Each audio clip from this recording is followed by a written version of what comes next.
a couple of the other things is when we're talking about sensory things, I put 5 senses here because there can be any of the 5 senses that someone could like and then also dislike. And so when we're talking about likes, that could be anything. Maybe it's, certain colors that they really like, or, something that's really shiny, or something that's really sparkly, right?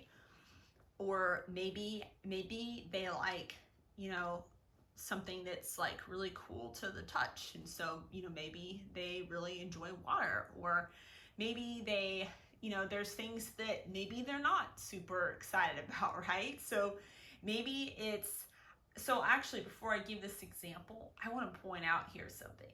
So a lot of the time, the way you'll see it described is with autism is they'll give examples of external situations that could bother someone with it. And yes, there's people out there that is the case. They are bothered by those things. So maybe it's, music or sounds going on around them, or lights, or, certain smells, or anything else, right? But there can also be, I put here personal, because at the same time, there can also be personal manifestations of it. So what I mean by that is maybe their teeth feel grimy, like they need to brush their teeth. Certain foods make your teeth feel grimy, okay? And so then they're like, kind of frustrated about that, right?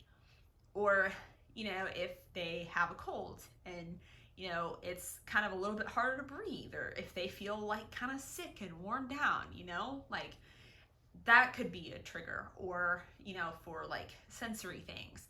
There could also be, so really anything, just copy and paste anything there, anything that the person would, or I don't like the way this feels on my skin, or anything like that. It could be something with the person's body or their skin, those senses. It doesn't have to just be like, oh, that light over there, or that noise over there.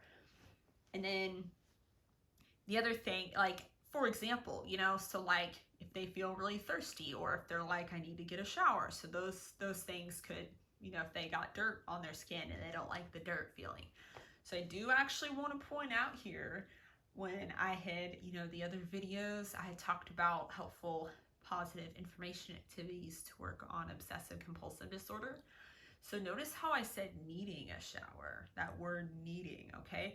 So with obsessive compulsive disorder and autism, there's some differences here. So for autism, someone's reason for showering, if let's say they got dirt or mud on their skin, they don't like the sensory feeling, so they're doing it for a sensory reason.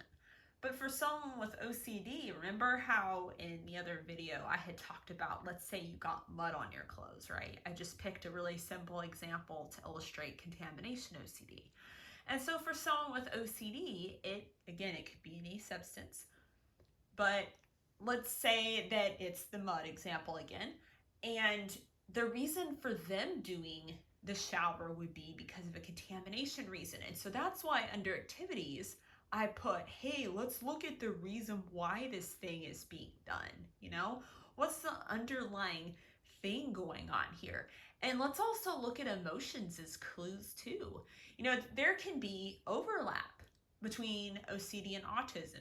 There can be anxiety, there could be worry, but there could be, like with OCD, there could be guilt, and with autism, there could be enjoyment with, again, sensory things that they do actually enjoy, right? Or special interest, things that they do love to do.